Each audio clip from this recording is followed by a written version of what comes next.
The cold iron door slammed shut behind me with a clang. That sound, like a sledgehammer, completely shattered all my fantasies about my boyfriend Ethan. Once upon a time, his heart held a faint promise to take me to Europe, to see the rolling hills of Tuscany and walk the moonlit streets of Paris. However, today, I was ruthlessly pushed by him into this airtight basement. In the air, the smell of rust intertwined with the scent of despair.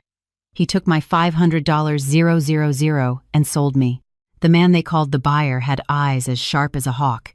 He walked towards me step by step, the immense pressure almost suffocating me. Ethan, with trembling hands, pushed a heavy pelican case in front of the man called Mr. Russo. His voice was filled with unrestrained greed. Mr. Russo, $500,000, all cash, he finished, and eagerly took a step back, as if the case were a hot potato. His eyes darted around, never daring to look at me. And I, like a piece of merchandise with a clear price tag, stood in the basement of this strange country, feeling cold all over, my heart colder than the concrete floor. 3 days ago, Ethan held me tightly, gently painting the blueprint of our future. "Babe, I landed a massive deal at the firm. The partners are giving me a bonus, a trip for 2 anywhere in Europe. I want to take you to see the most beautiful sunset in the world," he said affectionately. I was immersed in the sweet lies he wove, and without hesitation, I quit my job. Full of anticipation, I followed him and boarded the flight to Lisbon. After the plane landed, he said with a sincere face, "I need to handle the travel documents and hotel confirmations." Then he took my passport and ID. I had no suspicion at the time until he brought me to this remote villa outside the city, until the heavy iron door closed behind me, until the fierce-looking Mr. Russo appeared. Only then did I wake up as if from a dream.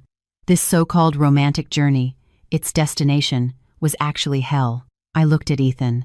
That face that I was once so infatuated with now only felt strange and ugly. My voice was dry and hoarse. I used all my strength to ask Ethan why. He finally looked up at me. His eyes held not a trace of guilt, only impatient annoyance. "Ava, don't blame me. Blame yourself for being broke and easy to fool. I need a lot of money. You can't give it to me, but someone can." His words were like a poisoned knife, stabbed fiercely into my heart. It turned out that our 3 years together, in his eyes, was just a transaction that could be cashed in at any time. Ethan nodded and bowed, his face full of a fawning smile. He said to Mr. Russo, "Mr. Russo, you've inspected the asset. I've received the payment, so I'll be on my way." Mr. Russo ignored him. Those eyes that seemed to freeze one's soul were locked on me. He was tall, dressed in a well-tailored black suit. His demeanor was calm yet dangerous. He slowly circled me, as if examining the quality of an item. That gaze made me feel a wave of humiliating trembling. My hands were bound with zip ties behind my back, and my mouth was sealed with duct tape. I could only glare at Ethan, with eyes full of hatred. This man I had loved for 3 years, and even started planning a future with, had personally pushed me into the abyss. Mr. Russo walked up to me, reached out a hand wearing a leather glove, and roughly lifted my chin. I was forced to meet his gaze, and in his deep eyes I saw indifference and coldness. It was the look of someone who regarded life as insignificant. I closed my eyes in despair, tears streamed down my face. Just then I felt the hand holding my chin suddenly stiffen. I opened my eyes in confusion and found him staring at my neck. To be precise, at the silver pendant hanging from my neck. It was a piece of intricate silverwork, forged into the shape of a rising phoenix. I had worn it since I could remember. My mother once told me, "This was your grandmother's. No matter what, you must not take it off." Over the years, it had become a part of my body. At this moment, this Mr. Russo, who terrified me, his gaze changed from its initial sharpness to shock, then to disbelief, and finally a trace of awe and panic welled up. He released my chin. His hand trembled slightly, wanting to touch the pendant, but stopped in midair, as if it were a sacred and inviolable relic. This is yours." His voice was no longer cold, filled with uncertainty and a slight tremor. I couldn't answer. I could only respond with my eyes. He seemed to realize this and immediately turned around, commanding the subordinate behind him in a tone that brooked no argument, "Get that tape off her mouth." The subordinate dared not delay, and immediately stepped forward and roughly tore the tape from my mouth. The sharp pain made me gasp, but I couldn't be bothered with that. All my attention was on the man before me. This man's unusual behavior intrigued me. "I'm asking you, where did you get this pendant?" he asked again, his tone urgent, his eyes locked on the phoenix pendant. I watched him warily, my brows furrowed slightly, my heart full of doubt, not understanding why things had suddenly changed. "My mother gave it to me," I answered truthfully, a trace of caution in my eyes. Hearing the word mother, his body suddenly jolted and his breathing became rapid, his eyes instantly filled with panic. "Your mother, is her name Eleanor Vance?" he asked word by word, his voice distorted by nervousness, his eyes full of anticipation and fear. "Eleanor Vance, that was my mother's name, a strong classic name." I was stunned, my eyes full of confusion, not understanding how he knew my mother's name, and even less understanding why this name caused him to react so violently. "It is." "How do you know?" My voice was wary and puzzled. Receiving a positive answer, Mr.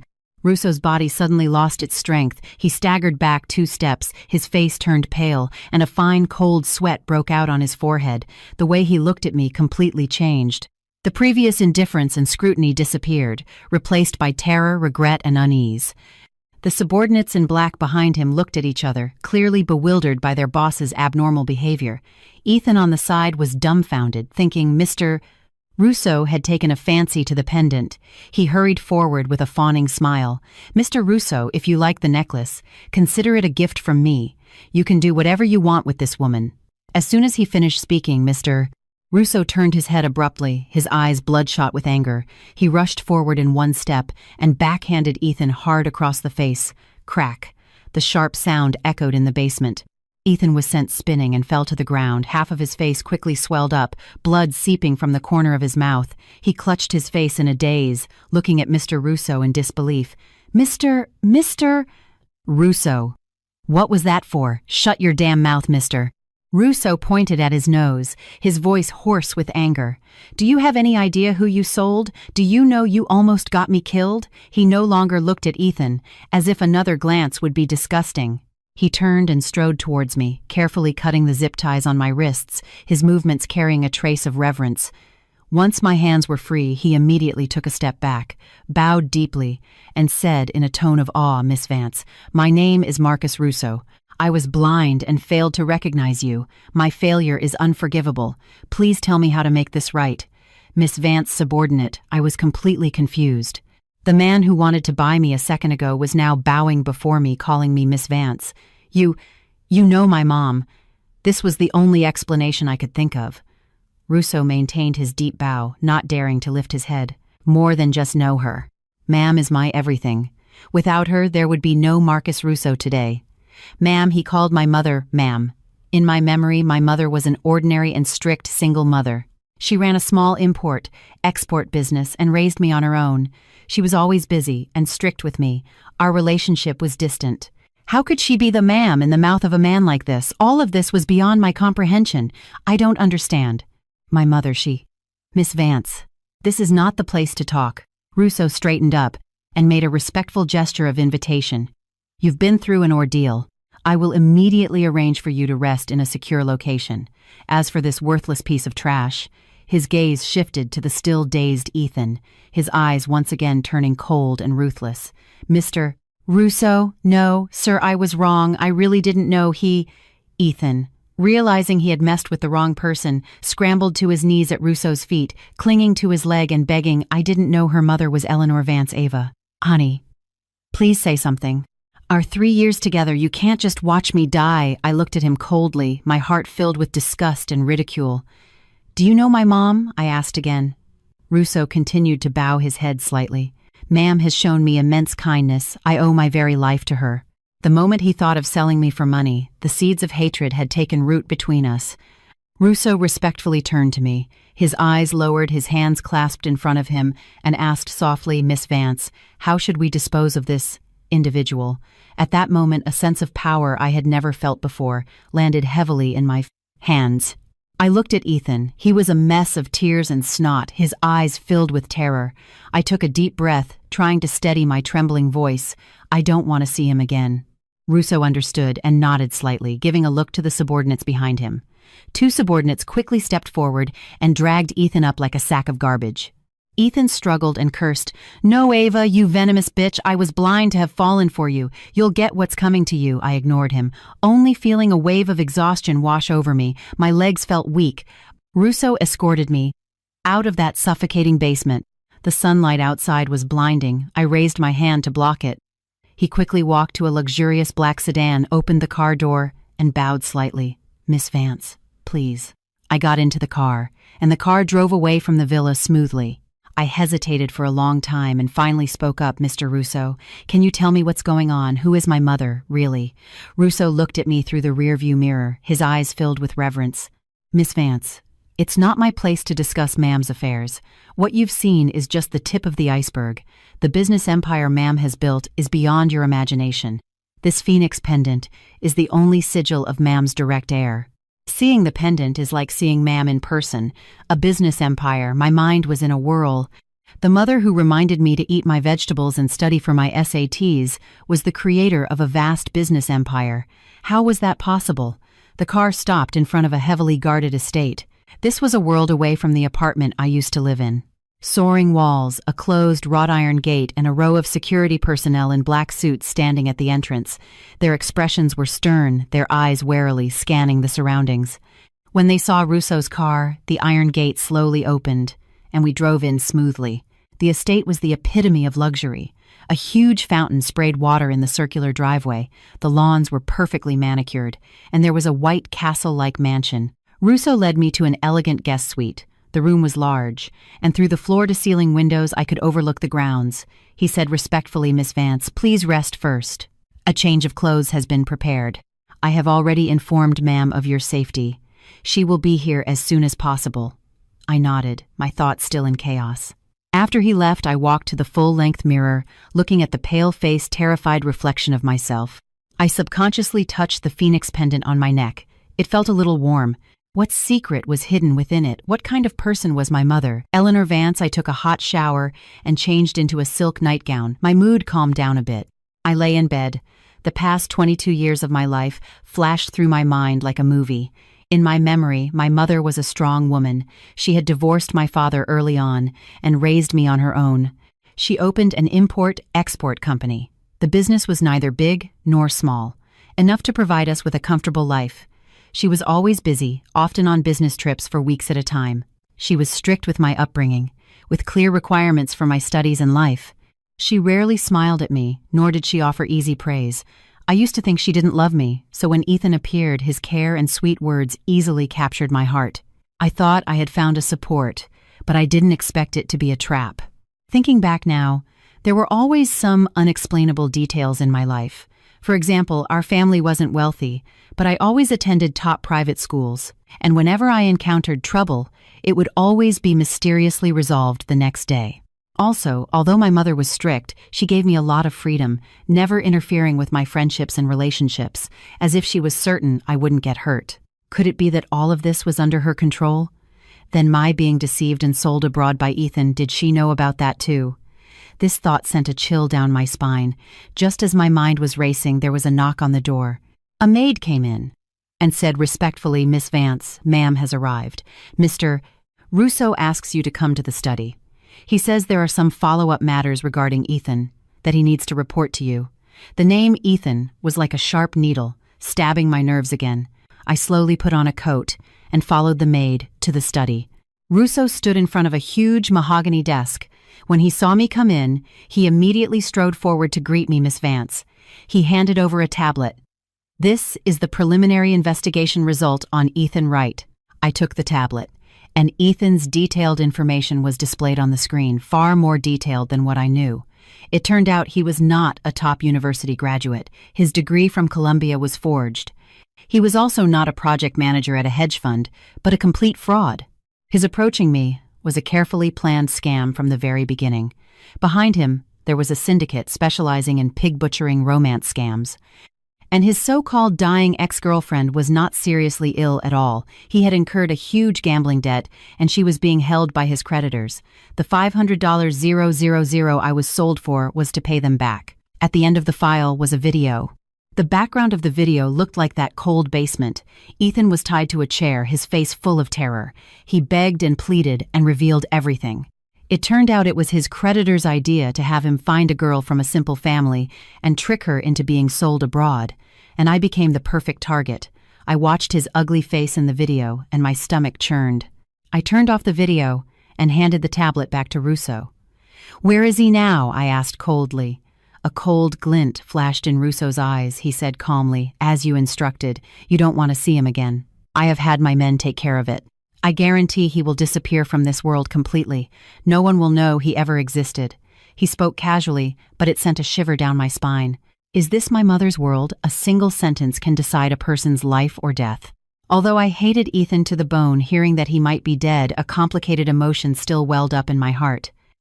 "Miss Vance, do you think this is too merciful?" Russo misunderstood my silence. "If you are not satisfied, I have 100 ways to make him regret ever being born." No need," I shook my head. "Let it be.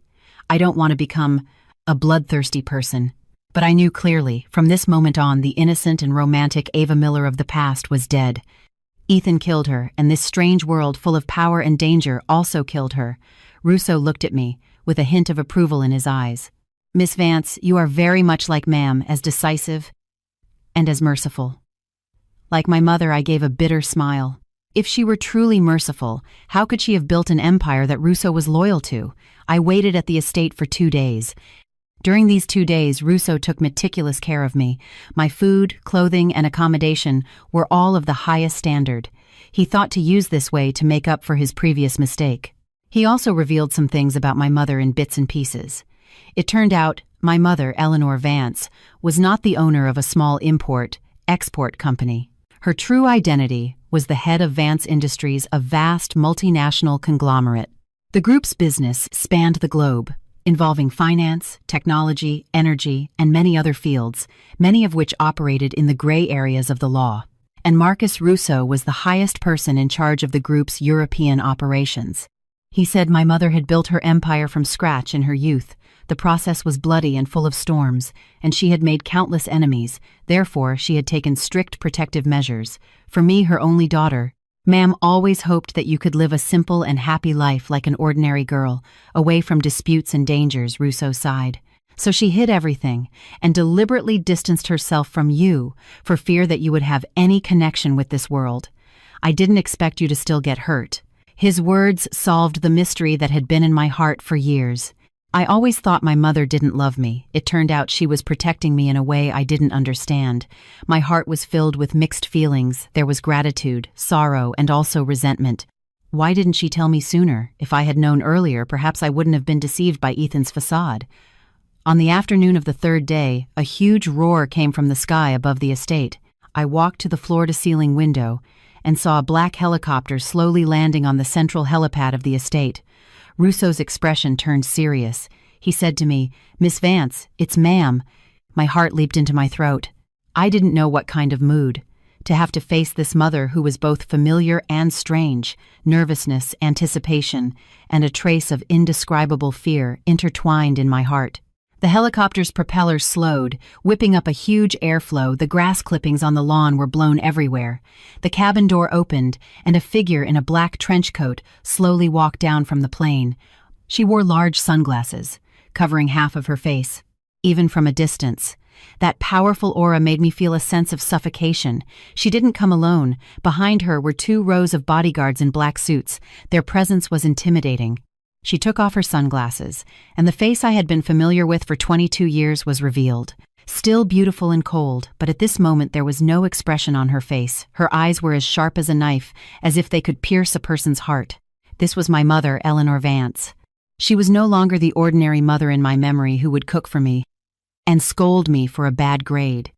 She was like a queen who had descended upon the world. Every step was steady and powerful.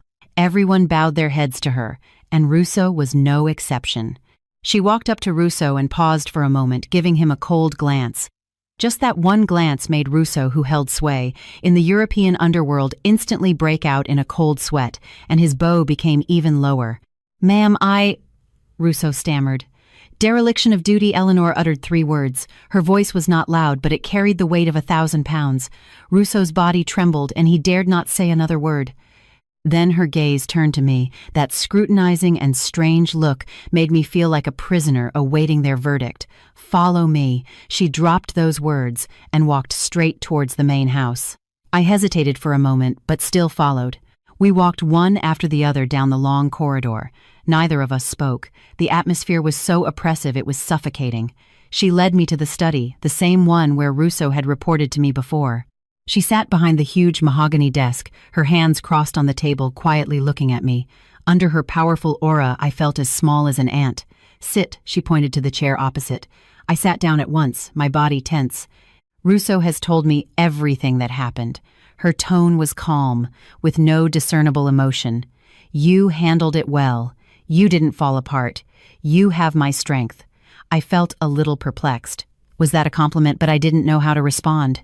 She suddenly asked, "Do you hate me for hiding this from you for so many years?" I looked up and met her gaze, and I saw a trace of fatigue hidden in the depths of her eyes, and a complex emotion. "I don't know," I answered honestly.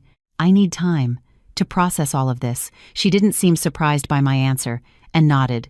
"From today on, you don't need to know any more. I will arrange for you to go abroad, to a place where no one knows you. I will give you enough money to last 10 lifetimes so you can continue to live the simple life you want." Her tone was flat, as if she were arranging a trivial matter. My heart sank. I almost blurted out, "What if I don't want to?" This sentence made a look of surprise appear on Eleanor's face for the first time. She re-examined me, as if she were seeing her daughter for the first time. "You don't want to?" Eleanor's brows furrowed slightly. A flicker of an emotion I couldn't decipher passed through her sharp eyes. "Do you know what my world means? It means you will never have a peaceful night's sleep again. It means you could be surrounded by betrayal and danger at any time. Do you think what happened this time was just an accident, Ava? You are too naive." There was a hint of mockery in her voice, as if she were laughing at my overconfidence. These words, far from making me back down, instead stirred up the stubbornness in my bones. I stood up, speaking with some agitation. "I know. It's because I was too naive, that I almost died abroad. It's because I knew nothing about this world, that I took a con man as my true love. You protected me too well, so well that I was like a useless flower raised in a greenhouse. I don't want to live that kind of life anymore. I don't want to be that fool who doesn't even know who her own mother is." The study fell into a dead silence. Eleanor looked at me quietly, her face expressionless, but her eyes grew deeper and deeper. I didn't know if she was shocked by my words or if she was contemplating something. After a long time, she slowly spoke, a barely perceptible sigh in her voice. "You've grown up." My emotions instantly calmed down. I sat back down in the chair, looked at her, and quietly waited for her to continue. She sneered, her gaze contemptuous. "You think you can stay just because you want to. Countless people want what I have. You are my only daughter, and also my only weakness. From the day your identity was exposed, it was destined that you would become a target. Your staying will only be a liability to me." The word liability stung me like a needle. I clenched my fists, my nails digging deep into my palms. My gaze was firm, and I said word by word, "I will prove I am not a liability. I will learn everything so you can see that I am not only your daughter, but can also become your asset, your strength." This was the first time I had so clearly understood what I wanted. I didn't want to passively accept arrangements anymore. I wanted to control my own destiny. Eleanor looked at me, her eyes complex and unreadable. After a long time, a faint, imperceptible smile touched the corners of her mouth. "Good.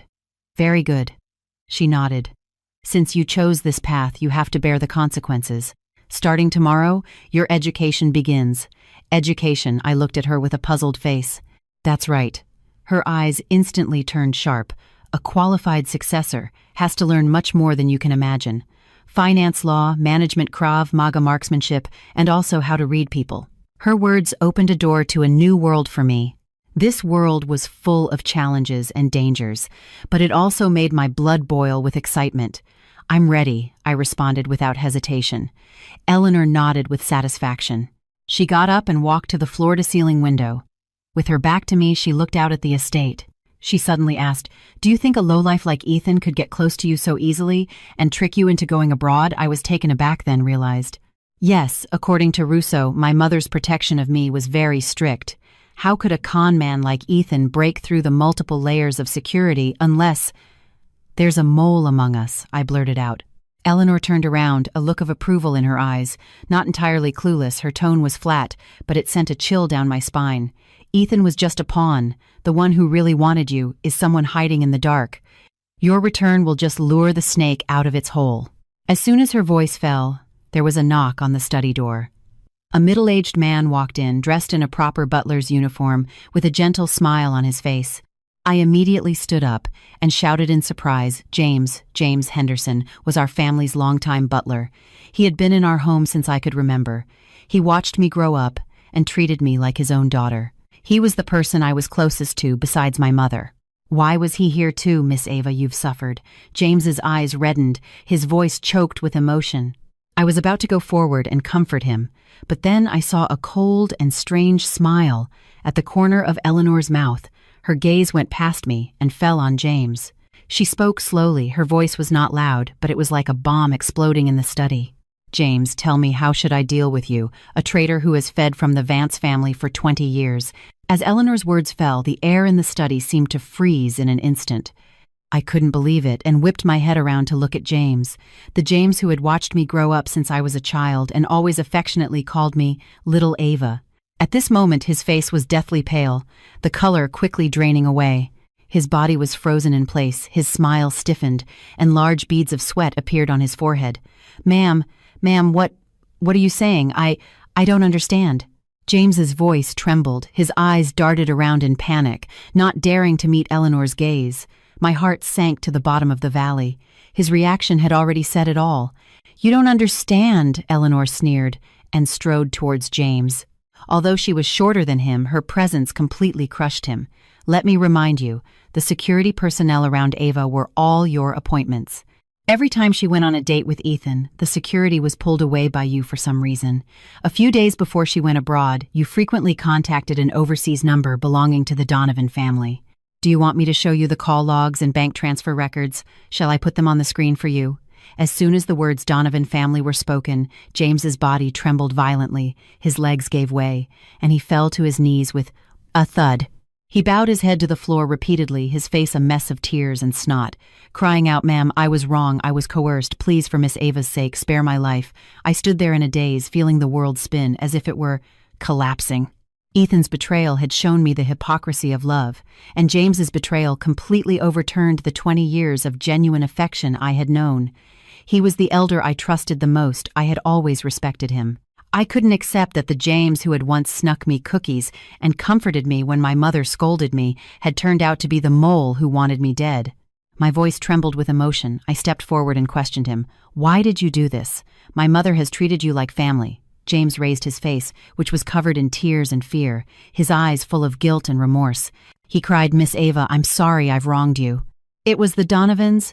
They took my grandson, my only grandson. They forced me to do this. I really had no choice. The Donovan family again. This name was like a poisoned thorn, stabbed fiercely into my heart."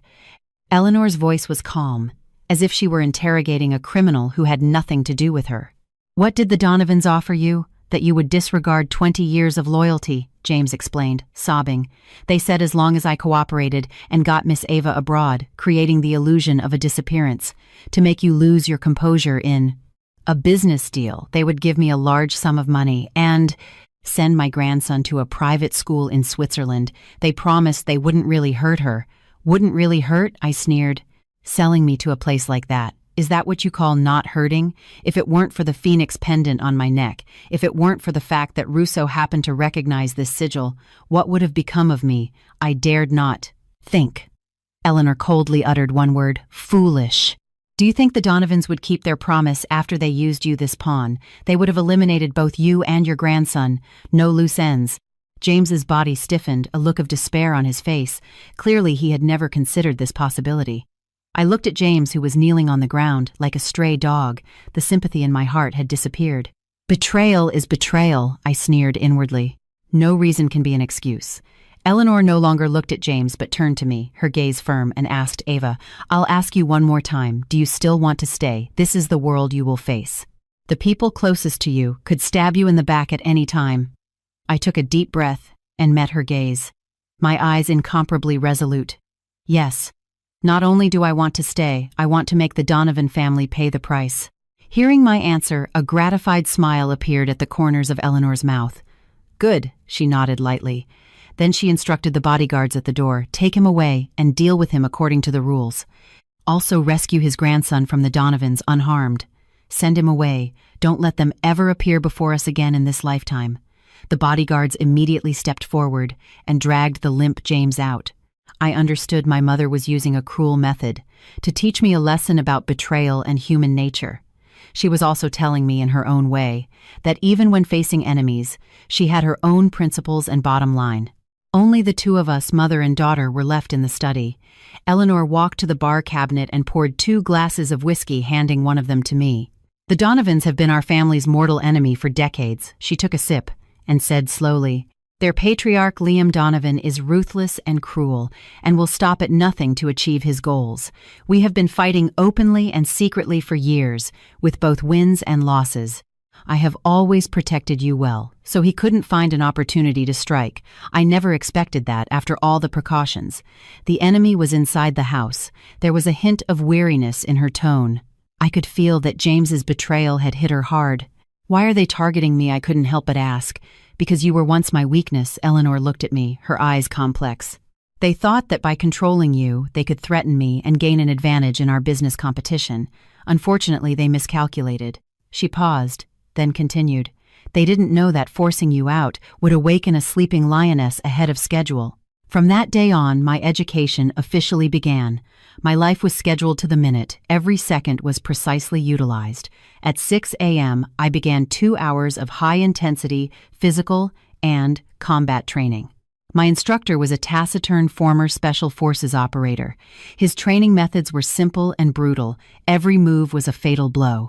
After the first day of training, my whole body ached, as if it were about to fall apart. I didn't even have the strength to lift my hand. But I gritted my teeth and didn't make a sound. The morning was for 4 hours of business classes. Eleanor had hired the world's top financial analysts, lawyers, and corporate management consultants to teach me in rotation. They broke down and explained the decades-long development history of Vance Industries and countless classic business cases. A flood of information poured into my brain, making me dizzy. It was only then that I understood that the business empire my mother spoke of was so vast and complex. The afternoon was for learning skills such as marksmanship, defensive driving, and intelligence analysis. In the evening, Eleanor would personally check my learning progress for the day and would also ask all sorts of tricky questions. She was a stricter examiner than any teacher, and no detail could escape her eyes. Days passed one by one, and I, like a sponge, frantically absorbed knowledge that I had never been exposed to. In the past 22 years, the physical fatigue and mental stress were immense, but I felt an unprecedented sense of fulfillment. I could clearly feel myself growing and transforming at a rapid pace. The once naive and weak Ava Miller was being replaced by a stronger, more resilient soul. That evening, after I finished my classes, I dragged my exhausted body back to my room. Just as I was about to rest, Russo suddenly knocked on my door. "Miss Vance." His expression was solemn. "There's movement from the Donovans." My heart tightened. "What did they do?" "They seem to have found out about James's disappearance, and also guessed that you have returned safely. This afternoon we detected an unusually large-scale movement of the Donovan family's funds. At the same time, several of their security firms have also begun to frequently gather manpower." Russo handed me a file. "According to intelligence analysis, they are very likely planning a major operation, and the target is very likely to be you." I took the file and quickly scanned it. It contained an analysis of the Donovans' recent movements and several possible attack plans they might take. I stared at the cold data and text on the document, but instead of feeling any fear, I felt a strange sense of excitement. This was like a test, a final exam of what I had learned during this period. Just then, my phone rang, breaking the silence. It was an unfamiliar number. I hesitated for a moment and pressed the answer button. A voice came from the other end of the line, once so familiar, but now it filled me with a sense of dread. "Ava, it's me." "It's Qley, my best friend from college. Before I went abroad, I had even had dinner with her, telling her that I was going to Europe with Ethan." Why did she suddenly call me from an unfamiliar number? "Qley, what's wrong? You don't sound right." I keenly heard the sob and fear in her voice. Ava, help me, they took me, they said they're from the Donovan family, they said, they want you to come alone to the abandoned warehouse by the waterfront. Otherwise they'll kill me. There was a burst of noise on the phone, and then the call was cut off. My head buzzed and went blank. The Donovans, they had actually gone after the people around me. They knew Qley was my best friend, so they caught her to threaten me. Miss Vance, what's wrong? Russo saw my face change and quickly asked. I told him what had happened. Russo's face instantly darkened. This is a trap. Miss Vance, you must not go. They just want to lure you out. I have sent people to investigate. We will be able to find Miss Davis's whereabouts soon. There's no time, I interrupted him, my voice trembling with anger and anxiety. They asked me to go alone. If they find out there's anyone else, they will definitely hurt Qley. Qley was innocently dragged into this. She was one of the few people in this world who genuinely treated me as a friend. I absolutely could not let her get hurt because of me. But Miss Vance, this is too dangerous. Russo tried his best to dissuade me. I know it's a trap. I took a deep breath, trying to calm myself down, but I have to jump into this trap. Marcus, help me prepare immediately. I'm going to the warehouse. Also, gather all the manpower you can mobilize. As soon as I enter, immediately surround the place. Don't let a single person escape. Russo looked at me, and in my determined eyes, he seemed to see the shadow of Eleanor Vance. It was the aura of a strategist, calm in the face of danger. He no longer tried to dissuade me, and turned to carry out my orders. I changed into a black tactical suit that was easy to move in, and tied my hair up high. I looked in the mirror. The reflection of myself was so unfamiliar. Her eyes were sharp, her expression was cold, and she exuded an aura that warned people to stay away. I took a small pistol from the drawer. I had practiced with it thousands of times this past month. I skillfully checked the magazine, loaded it, and then tucked the gun into a holster at the small of my back. Donovan family, Liam Donovan, since you have taken the initiative to start a war, then be prepared to bear my wrath. The night was as black as ink. The abandoned warehouse by the waterfront was like a giant beast lurking in the darkness, exuding an aura of danger and decay. I drove a plain black sedan alone, slowly heading towards this death trap. As requested by the Donovans, I did not bring my phone, nor did I have any communication devices on me. But what they didn't know was that there was a grain of rice-sized positioning and eavesdropping device on the button of my jacket. This was a top-of-the-line technology product from Vance Industries that would allow Russo and the others to know my movements in real time. The car stopped in front of the warehouse. Two burly men came forward and roughly dragged me out of the car and searched me. They confiscated my car keys, and after confirming that I had nothing else on me, they pushed me into the warehouse. The warehouse was empty and dilapidated, the air filled with the smell of salt water and dust. In the center of the warehouse, Qley was tied to a chair, her mouth was sealed with tape, and there were tear stains on her face. When she saw me, she shook her head desperately, her eyes full of fear and despair. Beside her stood a middle-aged man in his 52nd. He was wearing an expensive suit and was playing with a gold coin in his hand. A cold smile hung on his face. Although it was our first time meeting, I immediately guessed his identity. The head of the Donovan family, Liam Donovan. Besides him, there were also a dozen or so henchmen with weapons, surrounding the place. Eleanor Vance's daughter really has some guts. You really dared to come alone. Liam saw me, and spoke slowly, his voice hoarse and unpleasant. I ignored his sarcastic gaze and looked at Qley and said coldly, "Let her go. This has nothing to do with her." "Let her go." Liam laughed as if he had heard a great joke. He crossed his arms, the corners of his mouth turned up, his face full of disdain. "What right do you have to negotiate with me now? You are my prisoner." With that, he waved his hand, and two big men immediately came forward and grabbed me from the left and right. I tried to use my mother's name to intimidate him, and raised my voice. "My mother will soon find out I'm missing. Then none of you will be able to escape." "Ha ha ha," Liam threw his head back and laughed, his eyes full of arrogance. "You think I'm afraid of that bitch Eleanor I caught you today, to let her taste the pain of losing her daughter? I want her to know. What happens when you cross me, Liam Donovan?" His eyes were venomous and crazed, his hands clenched into fists, his knuckles turning white. It was she who ruined my family back then. Today I will make her pay in blood. It turned out there was such a deep hatred between them. A thought flashed through my mind, and I suddenly remembered a case from a business class.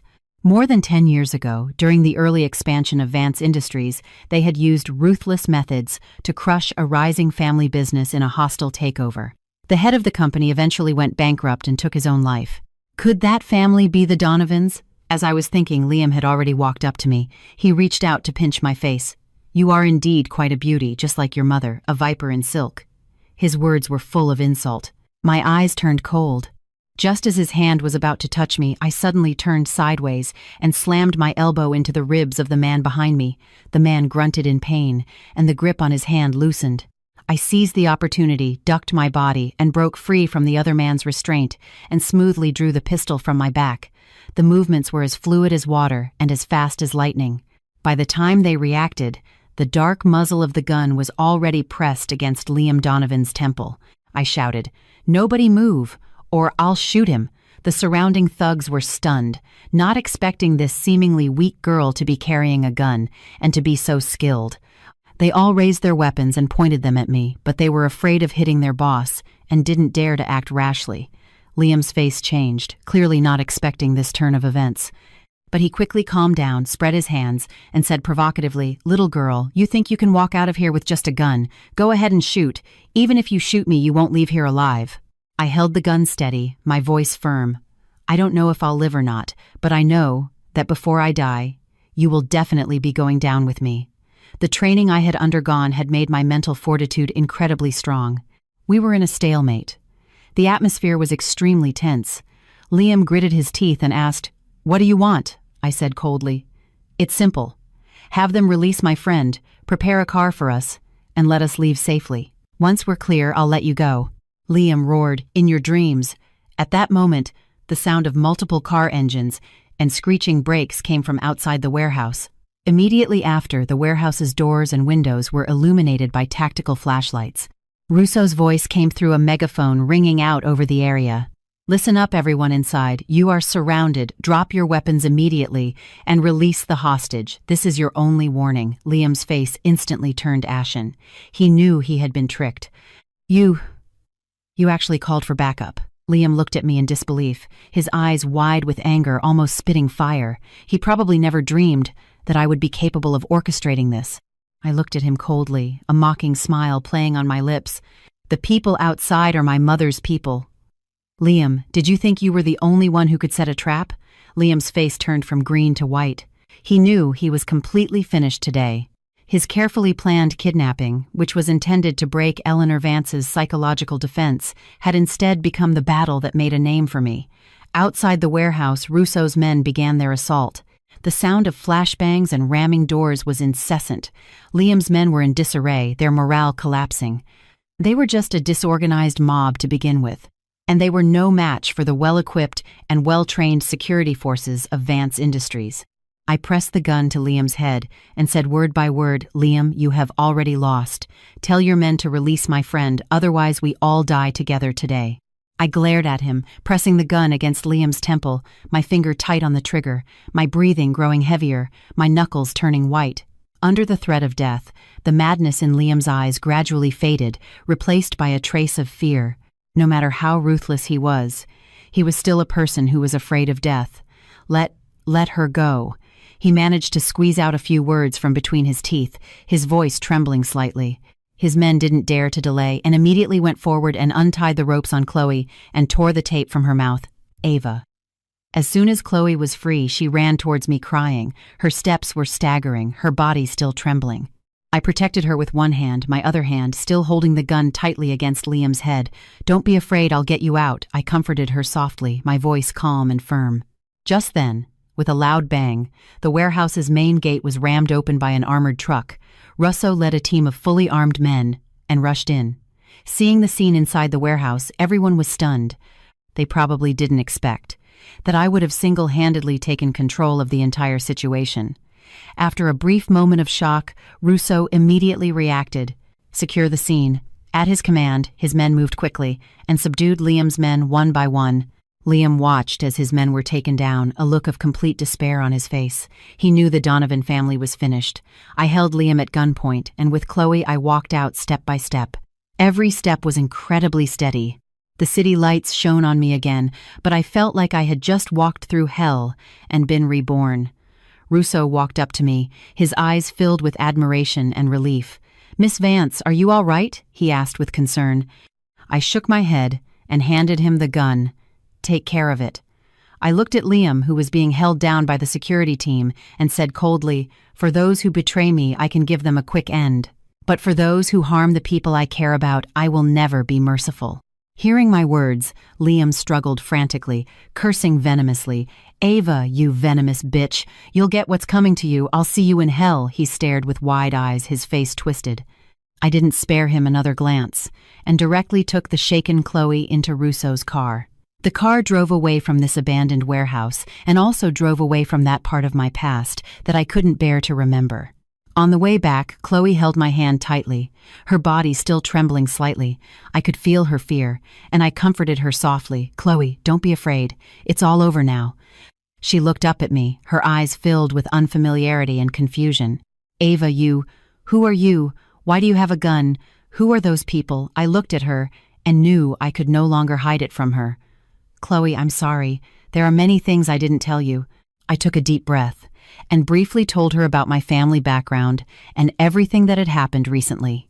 After she heard everything, she didn't speak for a long time, just looking at me with an extremely complicated expression.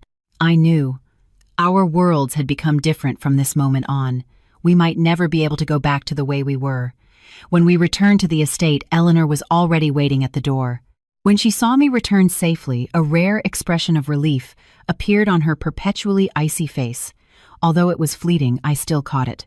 "Well done," she walked up to me and patted my shoulder. "Much better than I expected." This was the first time she had praised me so directly. My nose tingled, and my eyes felt a little hot.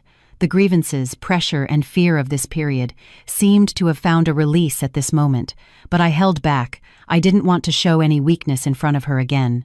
"I told you I wouldn't be a liability," I looked at her and said solemnly. She looked at me, a gratified light shining in her eyes. The two of us, mother and daughter, after experiencing this life-and-death ordeal, the barrier between our hearts seemed to be slowly melting away. The downfall of the Donovan family was even swifter than I had anticipated. The day after I returned from the warehouse, Vance Industries launched an all-out devastating attack on all of the Donovan family's overt and covert businesses. In the financial market, the Donovan stocks plummeted as soon as the market opened, and countless retail investors and institutions frantically sold off their shares. In business, all of the Donovan family's partners announced the termination of their cooperation overnight, and their businesses that operated in the gray areas were uprooted by a mysterious force. In just 3 short days, the once dominant Donovan family declared bankruptcy and completely withdrew from the stage of history. And Liam Donovan, along with his core subordinates, also disappeared from this world forever. This was the power of Eleanor Vance Thunderous, and leaving no loose ends. After this storm, my life also underwent a tremendous change. Eleanor no longer treated me as a greenhouse flower that needed protection, but began to truly cultivate me as her successor. She started taking me to high-level board meetings and let me participate in core project decisions. "Look here," she taught me personally, her finger lightly touching a data report. "When analyzing financials, you must grasp the key performance indicators," she said, circling the key points with a pen. When facing cunning business magnates, she patiently taught me, "During negotiations, your gaze must be firm and your tone must be calm." She demonstrated with a sharp gaze and a voice that was neither servile nor overbearing.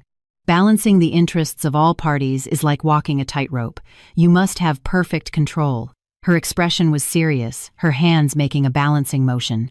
I was like refined iron thrown into a furnace, forged by her 1,000 times, becoming increasingly tough and sharp.